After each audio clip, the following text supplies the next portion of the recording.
A way to address the limitation of the different timescales of different orbits is to move to something known as multiple time-step symplectic methods. And this was first described in a paper by Duncan et al. From 1998. The idea here is that you're going to place a series of shells about the central body, and you're going to assign a different time step for each shell. The shells do not have to correspond to the different orbits. They can encompass multiple orbits between them, or they can have one shell per body. It really depends on the specifics of your integration, but you define a set of radii, R1 through Rn, and associated time steps delta T1 through delta Tn. We are, as usual, assuming a separable Hamiltonian that can be written with a kinetic energy part and a potential energy part.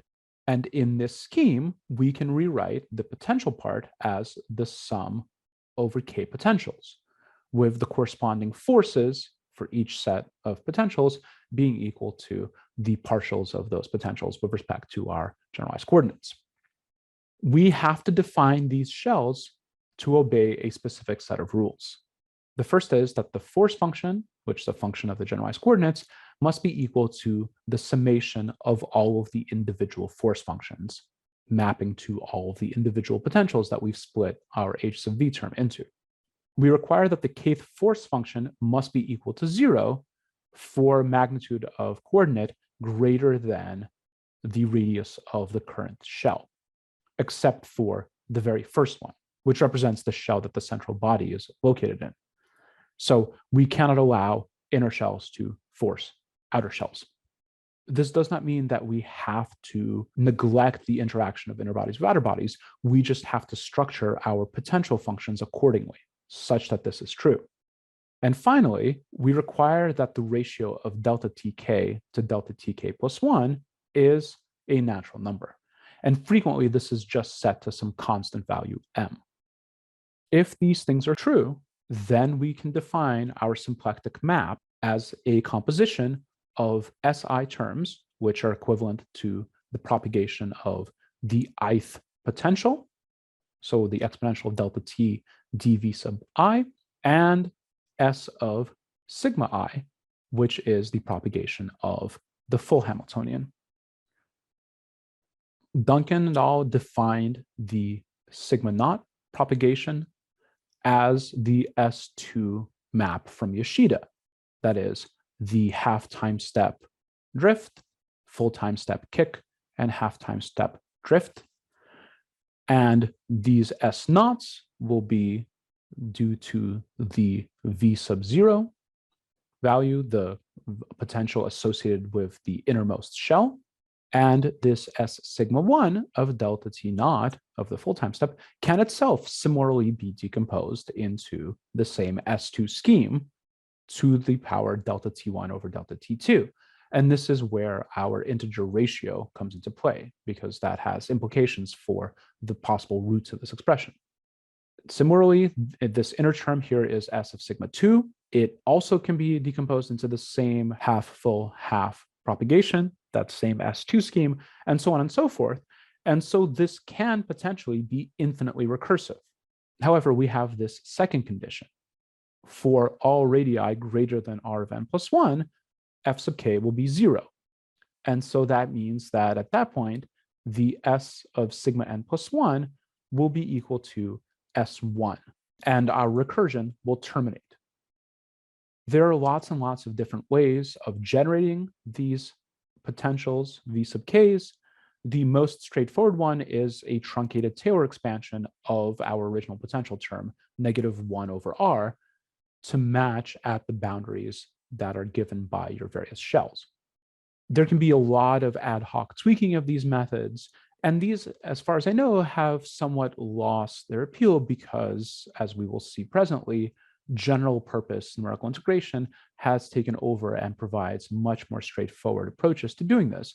But for a while, these were incredibly important in getting foundational results in long-term symplectic integrations of large stable systems like the solar system.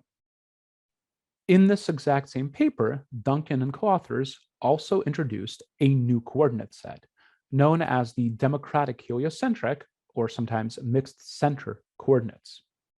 The motivation for this is that multiple time step methods can still fail during close encounters, especially if you have bodies that have a tendency to wander outside of their predetermined shells. This coordinate set is motivated directly by the split of our M-body Hamiltonian into the Keplerian and non-Keplerian portions. We define this coordinate set, capital Q sub I, such that the first coordinate, the I index 0 coordinate, is the barycenter, the center of mass of all of the coordinates. So this is exactly the same as in the Jacobi coordinate case. And then everything else is with respect to the central body. So all coordinates for I equal 1 to n minus 1 are given by the original positions minus the original position of the central body, the thing that we place at index 0. So in the case of the solar system, the 0th indexed mixed center coordinate is the barycenter of the solar system, and then everything else is the orbital radius of each of the planets about the sun. In order to evaluate the conjugate momenta of this coordinate set, we will use an F3 generating function. Recall that F3 generating functions are functions of the original conjugate momenta and the new coordinates. And we have a function of this form that very closely follows the canonical form given all the way back when we first talked about generating functions. When you crunch all of this out, as usual, we have the original generalized coordinates equal to negative the partial of the generating function with respect to the original conjugate momenta, which gives us our mapping between the lowercase q sub i's and the uppercase q sub i's, and the transformed conjugate momenta are equal to the negative partial of the generating function with respect to the new generalized coordinates, which gives us our mappings between the original conjugate momenta and the new conjugate momenta. And unsurprisingly, the conjugate momenta of the 0th index, the thing that corresponds to the barycenter of the whole system, is just the summation of all of the individual conjugate momenta. This is the total linear momentum of our n-body system. And everything else is the linear momenta of the Keplerian orbit about that central body. So what does this give us? We now have our Hamiltonian written in terms of mixed center coordinates that has a center of mass term that corresponds to that P0 value. As usual, it's decoupled and we ignore it, we throw it away. We have the momentum of the central body. We have the momenta of all of our Keplerian orbits about the central body. And finally, we have a much, much simpler looking interaction term. This double summation is all that's left of the interaction because we're no longer using the Jacobi coordinates, we're using these mixed center coordinates. So now our second order Yoshida scheme looks like the propagation of the central body for half a time step, propagation of the interaction for half a time step, a drift of the Keplerian elements for a full time step, and then the symmetric half propagations of the interaction and the central body. So put another way, you will drift all of your bodies by an amount delta t over twice the mass of the central body times the summation of all of the conjugate momenta. You kick each body's momentum due to its interaction for another half time step. You then drift all of the bodies on their Keplerian orbits for a full time step, and then repeat the first two steps in reverse order. This helps a lot in terms of, first, the ease of implementation, because you don't longer have to do a lot of the bookkeeping that's involved with the Jacobi coordinates.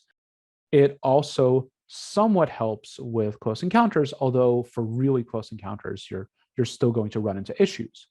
And any close encounter that requires a change in delta t will always produce a change in total energy.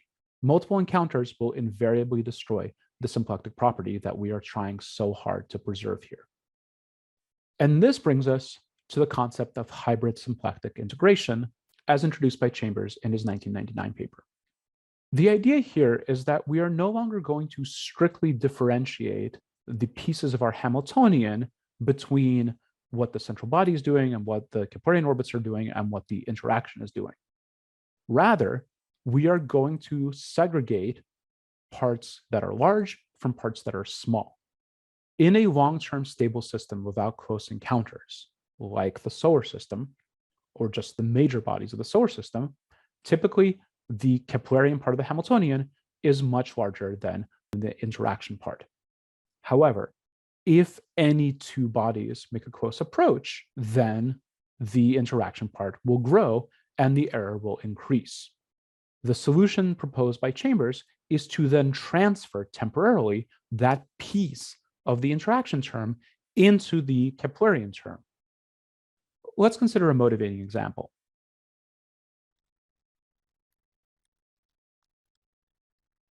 In the mixed center coordinates, we've previously defined the Keplerian part of the Hamiltonian as the summation over all of the bodies except for the central body of their conjugate momenta dotted into itself over twice their masses minus the interaction term GMI M0 divided by the magnitude of the separation between each of the bodies in the central body, which is just given by the ith generalized coordinate for I1 to n minus 1.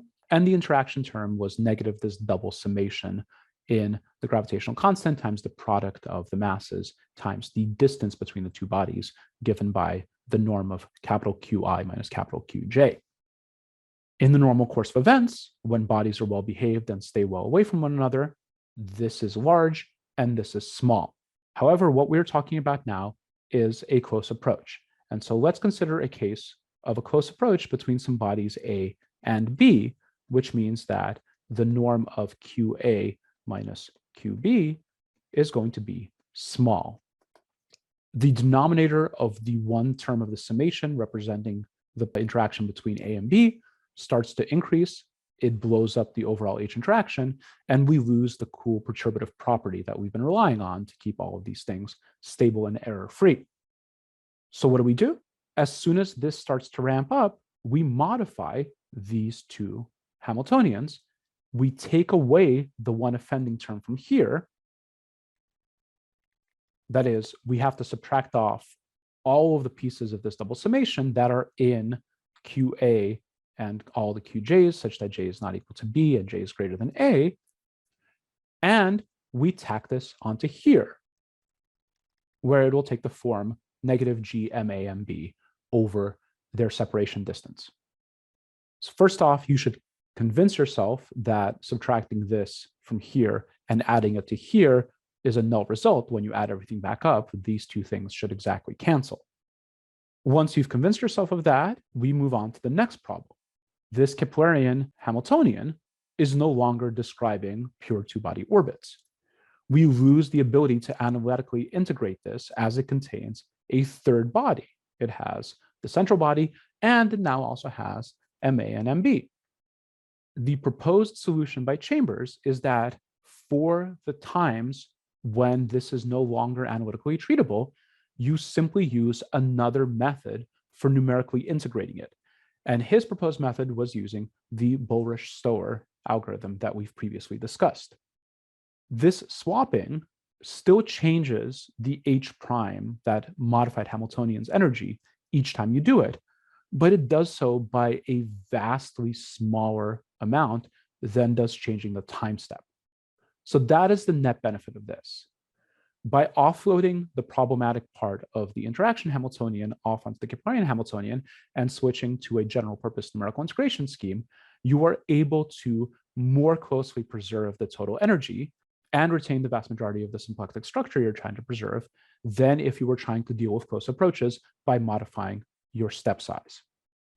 So this is the crux of the hybrid symplectic integrator. Instead of splitting into strict Keplerian and interaction Hamiltonians, we now split into an HA and an HB defined in such a fashion that HA is always strictly larger by a large amount than HB. If things are going well and the system is well behaved, then HA is exactly the Keplerian term and HB is exactly the interaction term.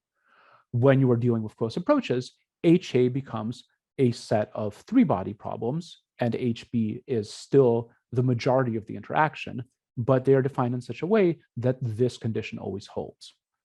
And this means that you no longer really need to hold on to those mixed center or Jacobi coordinates. You can do everything in your original coordinates. And that's another great utility of this, is that we've once again reduced the bookkeeping burden, and we can just treat everything using the same types of coordinates and using ordinary linear momenta. And that's why we're back to writing all these things as lowercase q's and lowercase p's. Chambers defines the HA part as the pure Keplerian part minus the double summation of the interaction term times 1 minus a function k in qi minus qj. And HB is similarly the original interaction, Hamiltonian, mediated by the same k function. The idea behind k is that when qi approaches qj, you want to transfer gradually the problematic bits of the interaction directly into HA. Some of you that have studied machine learning or other analogous things will recognize that k is effectively what we would call an activation function, which in other fields means that you go for some sort of sigmoid, a tanh function, a sinc sine function, anything that has this smooth kind of trade behavior. Chambers suggested this form for k that produces this kind of smooth offload. There's obviously lots and lots of various other things that you can do for this. It really is a very ad hoc decision, and you gauge how well it's working based on how well your overall integrator is performing, how closely you're conserving total energy, and how closely you're conserving phase information. There's a very arbitrary choice buried in this k definition of this y term, and Chambers suggested using a y, which controls the effective slope of this middle part, that was given by the norm of qi minus qj minus 0.1 times a critical radius divided by 0.9 times that critical radius. So what should be used for the critical radius? This idea of critical radius occurred previously in Duncan's paper in the 1998 multi-step method paper, and there it was suggested that the critical radius should be bounded by 3 times the Hill radius. Chambers considered this to be way too restrictive and suggested a critical radius that was the maximum of some constant n1 times the Hill radius and some constant n2 times delta t times the maximum velocity expected during that integration. And n1 and n2 are constants that depend on the specific application, typically with n1 chosen to be somewhere between 3 and 10, and n2 chosen to be between 0.3 and 2.0. And so you can see that there's just a lot of incredibly ad hoc dial turning, which is one of the drawbacks of this approach. On the other hand, it produces fantastic results. It really was a huge step forward in the ability to both model long-term evolution and close encounters using the same numerical integration scheme. And the story doesn't stop there. There's been a ton of work in the 2 decades since this paper.